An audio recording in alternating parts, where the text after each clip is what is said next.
እሺ እንደገና ተመልሰናል። አላህ Subhanahu Wa Ta'ala እንግዲህ ኡመተል እስላምን በማንኛውም መልኩ የሚበጃቸውና የሚጠቅማቸውን ሁሉ እየመከረ የሚጎዳቸውን ሁሉ እያሳወቀና እያስጠነቀቀ ተርቢያ እስላሚያ እስላማዊ አስተዳደግ እያደረገላቸው ነው። ይህንን መርህ በተቀበሉና በተከተሉ ቁጥር ምንም የሚያሰጋቸው ነገር እንደሌለ ዋስትና ይሰጣል ማለት ነው። ከዚህ በኋላ ስለ ሶብር ያነሳበት ምክንያት አለው። እንግዲህ አንድ ሰው ሶብር አድርግ የሚባለው ከአቅም በላይ የሆነ ስሜቱን የሚነካና የሚያስጨንቅ ነገር ሲያጋጥመው ነው። እና ከዚህ ቀጥሎ እናንተ ይህንን የአላህን ሪሳላ በህይወታችሁ ገቢራዊ ስታደርጉ ጥላቶቻችሁ በምክርና በድርድር ተውን ብትሏቸው ሁልጊዜ ሊተዋችሁ እንደማይችሉ ነው። ምናልባትም ወደፊት በመጪው ዘመን ይህን አላማችሁን ለማስከበር ወደ ትግል ልትገቡ ትችላላችሁና ያ ትግል በሚመጣ ጊዜ ማድረግ ያለባችሁን ከወዲሁ መዘጋጀት አለባችሁ ብሎ ስለ እስላማዊ ትግል ሊያነሳ ነው ማለት ነው።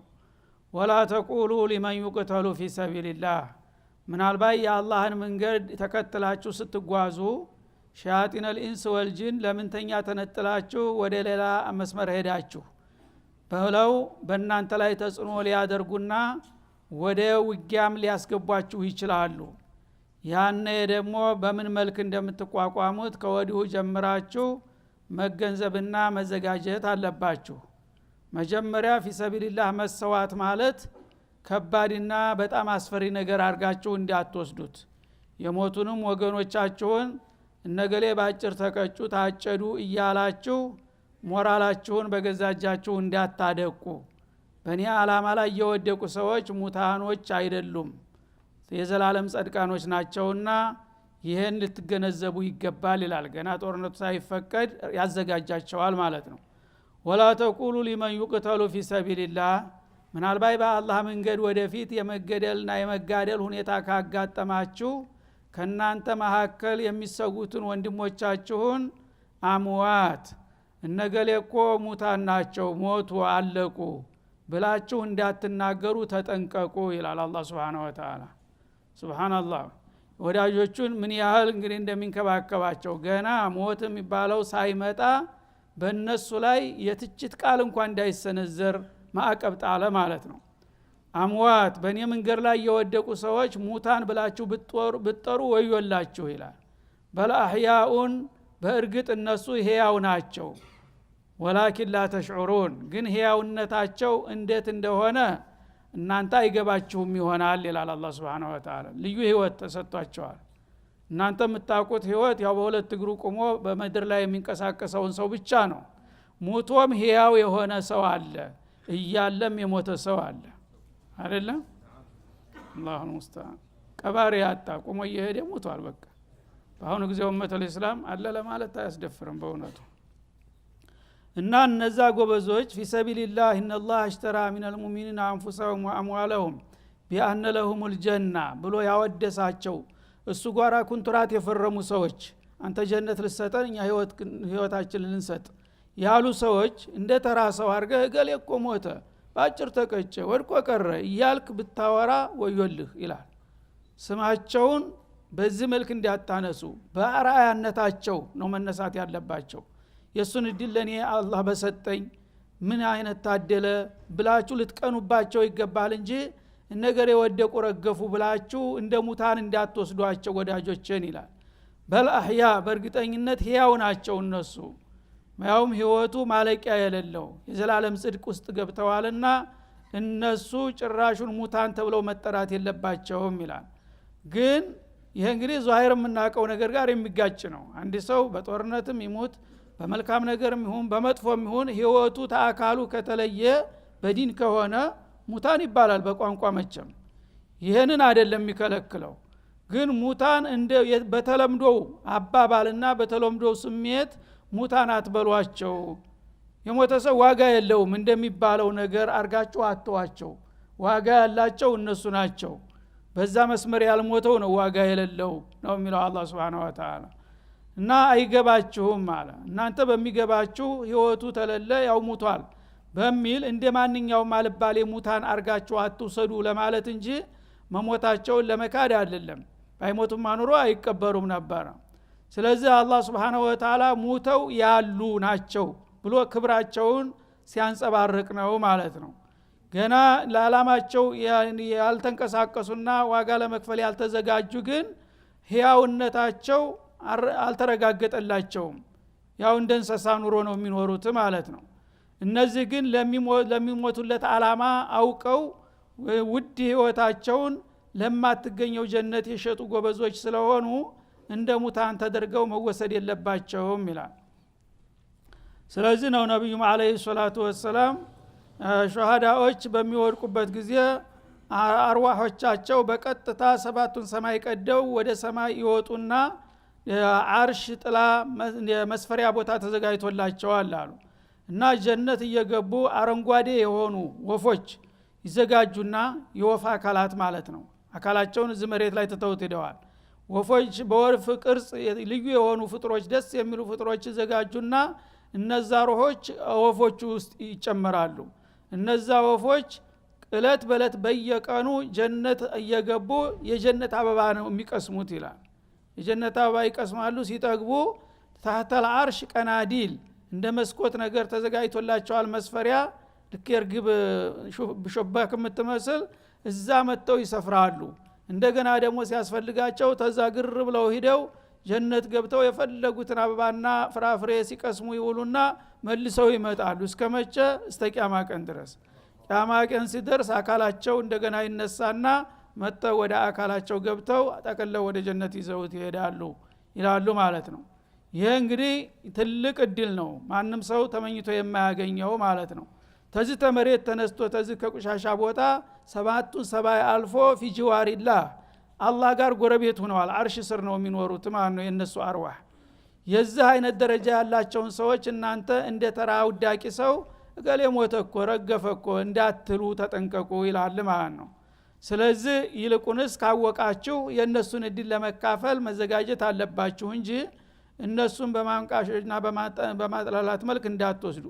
ወለነብሉወነኩም ቢሸይء من الخوف እና እንግዲህ ይህ ከተነሳ ለሃይማኖት መስዋዕት መክፈል አስፈላጊ በሚሆንበት ጊዜ ያንን ግዴታ መወጣት የግዴታ ብቻ ሳይሆን ማንኛውም አቅል ያለው ሰው ሁሉ ሊያረገውና ሊጓጓለት የሚገባ መሆኑ ሊታወቅ ይገባል ይላል። እና እንግዲህ ለማዘጋጀት ነው። ምክንያቱም ሰው ሞት የሚባል ነገር ይፈራል ባያመልጠውም። ቀጠሮው ሲደርስ ሲመጣ ማምለጫ የለም። ግን የማያመልጡትን ነገር መፍራቱ ምንም ትርጉም የለውም። ፈርተህ የምታመልጠው ነገር ቢሆን ኑሮ ታመልጣለህ። ግን የማታመልጠውን ነገር ሲመጣ ይመጣል፣ ይምጣ። ግን ምን ይዤ በምን ሁኔታ ልቁም ብለህ ስንቅህን ማዘጋጀት እንጂ ዝም ብለህ መሸበርና መሸማቀቁ የሚያመጣልህ ትርጉም የለም ማለት ነው። ወለነብሉወነኩም ቢሸይء من الخوف እና ካሁን ጀምራችሁ እንድታውቁት የሚያስፈልገው እናንተን ፍርሃት ነገር ልከን ልንፈትናችሁ እንደምንችል ነው ይላል። እና ባይሆን ታቅም በላይ የሆነ ሳይሆን ቢሸይء አለ ቢቀሊል من الخوف እንዳቅማችሁ ትንሽ ትንሽ አልፎ አልፎ የሚያስፈራና የሚያስጨንቅ ነገር እንልክባችሁና በዛ ትፈተናላችሁ ይላል። ወልጁዕ እንደገና እራብም ይላክባችኋል። ያው መጥፎ ቀን ይመጣል፣ ችግር ይበዛል፣ ሚላስ የሚቀመስ ይጠፋል። ያነ ደግሞ ሌላው ፈተና ነው ማለት ነው። ወነቅሱ من الاموال ገንዘቦቻችሁ ደግሞ ይጓደላሉ። አንድ ወቅት ጥሩ የደራ ስራ ታገኝና ብዙ ገቢ ታስገባለህ። እንደገና በሚቀጥለው ደግሞ ኪሳራ ይመጣና ያሰብስበው የነበረው እንደገና ይንኮታኮታል፣ ይቀነሳል። ይሄን ያህል ጨመርኩ እያልክ በየወሩ በየአመቱ ስደምር የነበረው እንደገና ባላሰብከው ምክንያት ወይም ባልጠበቀው ሁኔታ ችግር ይፈጠርና ከስራ ትባረርና ወይ ንግድ ይከስርና ያችን ቀደም ላይ የሰበሰብካትን የሚያስጨርስ ነገር ይመጣል ማለት ነው። ወለአንፉሲ እንደገና ነፍሶቻችሁንም የሚቀንስ ነገር ይመጣባቸዋል ማለት ያው ቤተሰብ ወዳጅ ዘመድ ይሞትብሃል፣ አዚዝ የሆነ ሁሉ ማለት ነው። ያ ሁሉ እንደሚመጣብህ ወቅና ራስክን አዘጋጅ። ወተመራት ፍራፍሬዎችም ደግሞ አትክልቶች አሉ እንደሆነ አትክልቶች በየአመቱ ብዙ የስዝቅባቸው የነበሩት ድርቅ ይሆንና ወይም ደግሞ ተባይ ይመጣና ያ ነገር እንደሌለ ይሆናል ማለት ነው። ይሄ እንግዲህ የተፈጥሮ የሚባለው በተለምዶ አነጋገር የተፈጥሮ ችግሮች ተውሳኮች ሲፈጠሩ በሰዎች ላይ ተጽዕኖ ያደርጋሉ ማለት ነው። በዲኑም በኩል ሊመጣባቸው ይችላል እነዚህ ነገሮች። ቢሸይ ምን الخوف ማለት ያው ዲናችሁ ለምን እናንተ እስላምን ገቢራዊ ያደረጋችሁ ብለው ጥላቶቻችሁ ሊዘምቱባችሁና ሊያሸብሯችሁ ይችላሉ ማለትን ይጠቁማል። ወልጁዕ ማለት ደግሞ አላህ Subhanahu Wa Ta'ala የምትበሉት የምትጠጡት ሳታጡ ለኔ ብላችሁ ተራቡ እስቲ ረመዳን ጡሙ ብሎ ሊፈትናችሁ ይችላል ተብሎም ተተርጉሟል ማለት ነው። እንደገና ገንዘባችሁን ማጉደል የሚለውም ደግሞ ዘካት አንተ ደክመህ ላብህን አንጠፍጥፈህ የሰበሰብከውን ገንዘብ ሙእሚን ከሆንክ ይሄን ያህል ፐርሰንት ከፍለ ለሚስኪኖች ስጥ ብሎ ይፈትናል ማለት ነው። እና እነዚህ ሁሉ ፈተናዎች ሲመጡባችሁ የምትሰጡት መልስ ነው ኢማናችሁን የሚፈትነው ይላል። ወበሽር الصابرين እነዚህና መሰሎቹ ፈተናዎች በእናንተ ላይ በሚከሰቱና በሚፈራረቁባችሁ ጊዜ ታጋሽ ሆነው በትዕግስት የተወጡትን ጀግኖች አብስራቸው ታላቅ ወረታ እንዳላቸው ከወዲሁ ነገራቸው ይላል። እነዚህ ፈተናዎች ሲደርሱበት ግን የተበሳጨና የተንገጫገጨ ካለ ተፈተና መውደቁን ይወቀው ማለቱ ነው። እና እነዚህ ሷቢሮች አላህ Subhanahu Wa Ta'ala እንግዲህ ያን ፈተናውን ሲልክባቸው በሚገባ ራሳቸውን አረጋግተው ግዴታቸውን ተወጥተው በአግባቡ ከላ ያለፉ ከሆነ እነሱ አላህ Subhanahu Wa Ta'ala የመረጣቸውና የመረቃቸው እድለኞች ናቸው ማለት ነው። الذين اذا اصابتهم مصيبه እነዚህ ብስራት ሊቀበሉ የሚገባቸው እነዚህ ናቸው ይላል። አሁን ከተጠቀሱትም ሆነ ከሌሎች ፈተናዎች አንድ ፈተና በሚያጋጥማቸው ጊዜ ቃሉ ራሳቸውን በራሳቸው ለማጽናናት የሚሉ ናቸው ኢና ሊላህ እኛ ራሳችን የአላህ ነን ወኢና ኢለይሂ ራጂዑን እኛም ወደ እርሱ ተመላሾች ነን የሚሉ ጎበዞች ናቸው ፈተናውን የመወጣት እድል ያላቸው ይላል። እንግዲህ ሙሲባ ሲደርስ አንተ ሸይጣን በዛች አጋጣሚ እንዳያሳስትህ ጠንቀቅ ማለት አለብህ ማለት ነው። ልክ እንዲህ ሰው ልጅ እንዲሆነ የሚል መርዶ ሲመጣ ድንገት የመኪና ተገለበጠ የሚል ነገር ይመጣል ማለት ነው። ያቺ ጊዜ በዛች ሰኮንድ በጣም ጥንቃቄ ያስፈልጋል ማለት ነው። ወዳው እየየው ማለት መበሳጨት ከሆነ ኪሳራህ ደብል ይሆናል ማለት ነው። ያሄደውም ነገር ሄዷል እንደገና ኢማንህን ትከስራለህ። አንድ ነገር በሚመጣልህ ጊዜ እነመ الصبر عند الصدمة الأولى እንዳሉት መጀመሪያ መርዶው ሲነግርህና መከራው ሲገጭህ በዛችው ቅጽበት ወዳውኑ ኢና ሊላህ ወኢና ኢለይሂ ራጂዑን የሚል ምላሽ መስጠት አለብህ።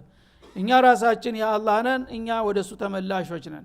ምን አለ ወማ ቢኩም ሚን ኒዕመትን ፈሚን አላህ በእጃችሁ ያለው ነገር ሁሉ ንብረቱ ሁሉ የኔ ነው እናንተም ራሳችሁ የኔ ናችሁ ብሏል አይደለም እንዴ?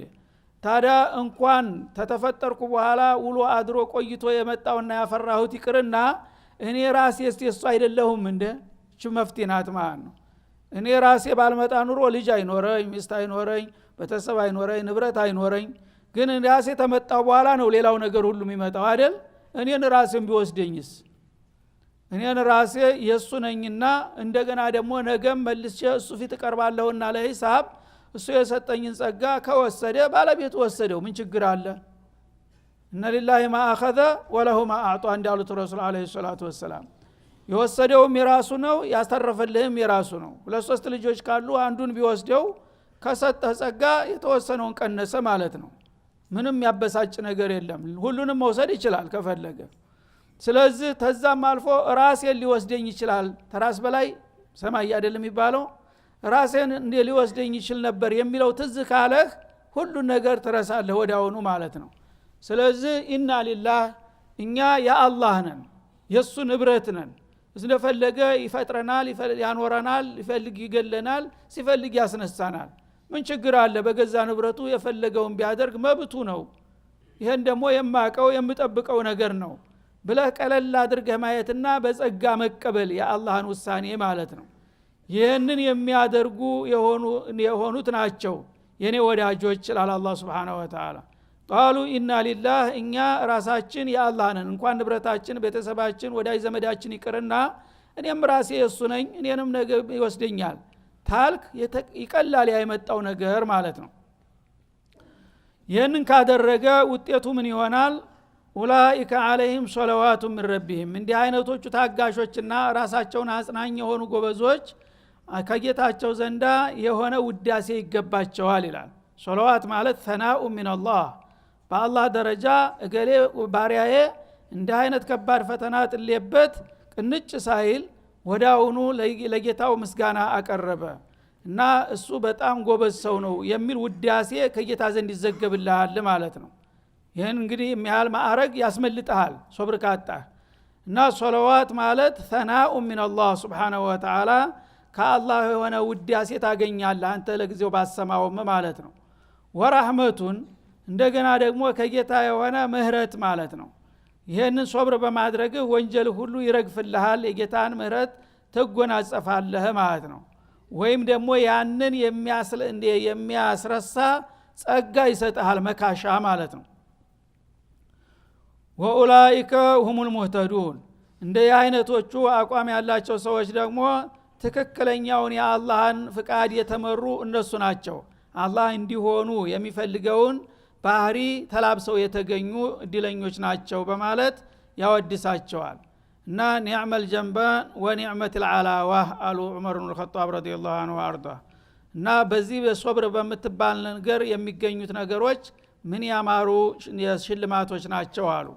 ሁለት ቅርቃቦችና ተላይም ልጣፉ እና ሶስት ነገሮች የተነገሩ ሶብር ላደረገ ሰው ማለት ነው። ሶብር ያደረገ ሰው ሶስት ሽልማት እንደሚሰጠው፣ አንደኛ ሶለዋቱ ሚን ረቢሂም ከጌታ የሆነ ውዳሴ፣ ሁለተኛ ምህረት ወይም ጸጋ፣ ሶስተኛ ደግሞ ወኡላኢከ ሁሙል ሙህተዱን ትክክለኛ የነጃትን መንገድ የተመሩ እነዚህ ብቻ ናቸው ይላል ማለት ነው።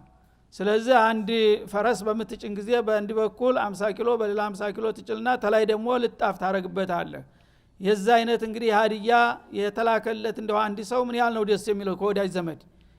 እና ጌታ ሶብር የሚያደርጉትን ሰዎች ሶስት ሽልማት እንደሚሰጣቸው አረጋገጠላቸው። ሶብር ካላደረጉ ግን ሶስቱም ሽልማት ከስረው ያንንም ያጡትን ነገር ሳያገኙ እንደገና ከአላህ ጋር ይጣላሉ ማለት ነው።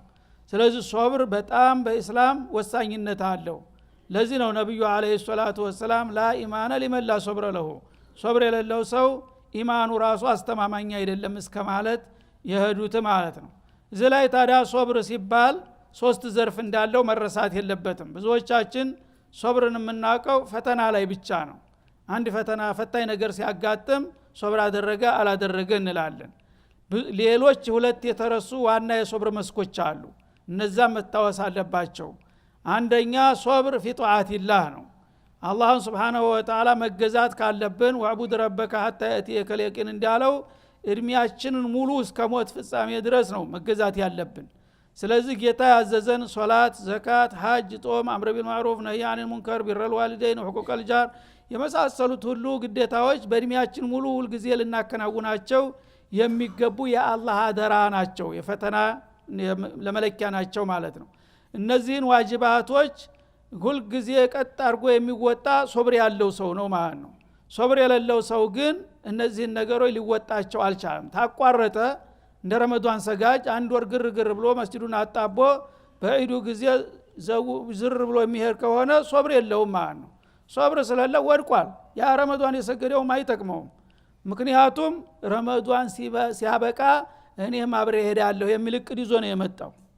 ተውባ እንኳን አይሆንለትም። ተውባ ማለት አልዓዝም አላ አላ የዑድ ወደ ጥፋቱ ደግሞ ላይመለስ ቆርጦ ሲመጣ ነው ተውባ የሚሆነው። ግን ረመዷን ሲያበቃ አብሬ ያበቃለሁኝ። አንዳንዶች እንዳውም ቀድመው የሚያበቁ አሉ አይደለም እንዴ? መጨረሻ አካባቢ ሶፉ እየቀነሰ ይመጣል። ስለዚህ የአይነት ሶብር የሌላቸው እንግዲህ አቢዶች ናቸው ማለት ነው። የጊዜያዊ አቢዶች ወይም የረመዷን ደንበኞች ናቸው።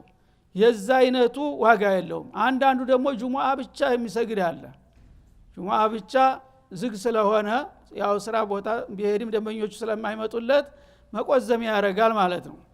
እና በጁሙአ ብቻ የሚሰግደው ሳምንቱ ሙሉ ሶብር አጥቷል ማለት ነው። ሳምንቱ ሙሉ መስገድ ነበረበት። ሶብሩን ስለጣ ሳምንት ብሎ አልሰገደም። አሁን ጁሙአ ብቻ ሰገደ። በሱ አስተሳሰብ እንግዲህ በትርፍ ጊዜ ክርስቲያኖቹ ቤተክርስቲያን እሁድ እንደሚሄዱት እኔም አርብ ከሄድኩኝ ችግር የለም ብሎ ለራሱ ፈትዋ የሰጠ ነው ማለት ነው። ይህም ሌላው ሶብረ ቢስ ነው። በጾምም በኩል እንደዛው ነው። ሙስሊም ነን እያሉ በተለያየ ምክንያት በቂ ባልሆነ ምክንያት ረመዳን የሚበሉ ሰዎች ታገኛለህ። ይህም ሶብር የላቸውም ማለት ነው።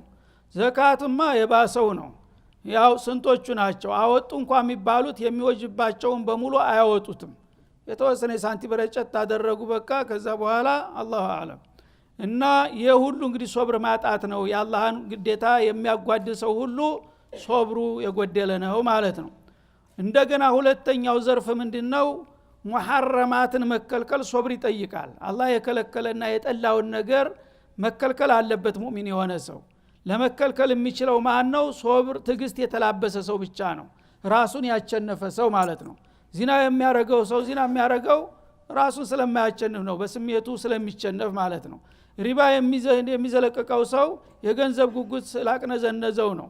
ይሄ ገንዘብ አምጥቼ ነገ ጀሃነም ነው የምገባው ማለትን ቢያውቅና ኢማኑ ቢጠነክር ኑሮ ሊያረገው አይችልም ነበር። ሰው የሚያጭበረብረው፣ የሚዘርፈው፣ የሚሰርቀው፣ የሚዋሸው የሁሉ ሶብር ስላጣ ነው። ይሄን ካላደረኩኝ ገንዘብ አላገኝም አልጠቀምም ስላለ ነው ማለት ነው። ስለዚህ ሐራም የሚሰራ ሰው ሁሉ በሙሉ ሶብር የሌለው ሰው ነው። ራሱን ማቸነፍ ያቃተው፣ ሰይጣንን መቋቋም ያዳገተው ነው ይሄን ሙሐረማት ሊሰራ የሚችለው። ስለዚህ እንግዲህ ሙሐረማትን ነገሮች ሁሉ በሙሉ ለመከልከል ሶብርህ ባደገና በዳበረ ቁጥር ለዛ ነገር በቀላሉ ትወጣዋለህ ማለት ነው። ለምን ፊት ለፊት የሚታየው ያን ሙሐረማት ከሰራው ጀሃነም ነው። ጧዓውን ደግሞ አላህ ያዘዘህን ነገር ከሰራ ጀነት ነው ፊት ለፊት ፊልሙ የሚታይህ። ያ ከሆን ቀጥ ብለህ ትሄዳለህ። እስተቂም ከማ ኡሚርተ በሚለው መስመር ላይ ነህ ማለት ነው። ከዛ የሚያጋድልና የሚያሸነድል ካለ ግን ሶብረ ቢስ ነው ማለት ነው። ሶብር ከሌለው ደግሞ ፈተና ወደቀ። ወለነብሉወነኩም ነኽተቢረነኩም፣ ፈተና እንሰጣችኋለን። ከፈተናው ከወደቃችሁ ፈተና የወደቀ ሰው ለምንድነው እንዳለፉት እኔ ወረታ ያልተሰጠኝ ብሎ መከራከር ይችላል? ወድቀሃል ይልሃል ማለት ነው። ተወደክ ምን ላድርግ ለምን አላለፍክም ነው የሚለው። ስለዚህ እነዚህን ፈተናዎች ለመወጣት ራሳችሁን ማዘጋጀት አለባችሁ ይላል። እና ሙእሚን ደግሞ ትልቁ ፈተናው ይሄ ነው። በእውነቱ ሙእሚን ነኝ ብሎ በስም ብቻ ማለት ቢኖር ኑሮ ምንም ችግር አልነበረም። የስም ድሃ የለም። ወለይሰ ቢአማንይኩም ወላ አማንይ አህል ኪታቢ መን የዕመል ሱአን ዩጅዘ ቢህ። በምኞት እኔ የመሐመድ ተከታይ ነኝ፣ እኔ እንደዚህ ነኝ፣ አህመድ ነኝ፣ መሐመድ ነኝ ማለት የትም አያደርስህም። ፈተና መወጣት ይጠበቅብሃል እያለ ነው አላህ Subhanahu Wa Ta'ala። እና ወኡላኢከ ሁሙል ሙህተዱን፣ እና ትክክለኛውን የአላህን መስመር የተመሩት እድለኞችና ጤናማ ጉዘኞች እነዚህ ብቻ ናቸው ሲል ቀስር አደረገው። ከዚህ ውጭ ያለው ሙህተድ አይደለም እያለ ነው። ኡላኢከ ሁሙል ሙህተዱን አዳተል ቀስር ይባላል። ይሄ በበላጋ እንትን ሁሙል ሙህተዱን ሲል ለገይሩሁም ማለት ነው። ሂዳያ የተሰጡ ሰዎች ማለት እነዚህን ፈተናዎች በየደረጃው የተወጡ ብቃት ያሳዩ ሰዎች ናቸው። ከዚህ እየተንጠባጠቡ በየመንገዱ የወደቁት ግን ወድቀዋል፣ መህድያ አይደሉም እያለ ነው አላህ Subhanahu Wa Ta'ala። ስለዚህ ራሳችንን መጠየቅ ይጠበቅብናል። ፈተናው ምን ያህል ነው እያለፍን ያለ ነው? እስከዛሬ ባሳለፈው እድሜያችን በሁሉም መስኮች በመሷኢብ ጊዜ እንዴት ነው እኔ ትዕግስት አድርጌያለሁኝ ወይ? ሙሐረማትን ምን ያህል ርቄያለሁ ተጠንቅቄያለሁኝ? ዋጅባትን ምን ያህል ፐርሰንት ተወጥቻለሁ ብለን ራሳችንን ብንገመግም እያንዳንዳችን ስንት ፐርሰንት እንደሄድን ማወቅ እንችላለን ማለት ነው። ያለፈው አለፈ፣ አሁንም እድሉ አለ። እስከዛሬ ባለማወቄ ወይም በደካማነቴ ብዙ ጉድለት አለኝ ለካ። ከዛሬ ጀምሮ ግን ዘጠና ለማለፍ ራሴን ማዘጋጀትና ትጥቄን ማጥበቅ አለብኝ ብለን ተተንቀሳቀስን አሁንም እድሉ ይኖራል ማለት ነው። መዝው ባለንበት ዝም ብለን እንቀጥላለን ካልን ግን ያው ዝም ብሎ እየተልፈሰፈሱ በስም ብቻ ተመጓዝ አልፎ ሌላ የሚሰጠው ትርጉም አይኖርም ማለት ነው። እና አላህ Subhanahu Wa Ta'ala እንግዲህ ማድረግ ያለብንን ነገር በግልጽ እየነገረን ነው። ያንን እኛ ማድረግ ያለብንን ነገር ባደረግን ቁጥር ደግሞ ወበሽር እያለ ነው። አብስር፣ በእኔ በኩል አይጎልም፣ አንተ ብቻ የሚፈለግብህን አሟላ፣ እኔ ደግሞ ወረታው ወደህ እስተምትጠላ እሰጥሃለሁኝ። ግን ግዴታህን ካልተወጣህ ራስክን በራስህ ጎዳህ ማለት ኃላፊነትን እየሰጠ ነው ማለት ነው። هذا وصلى الله وسلم على النبي وعلى اله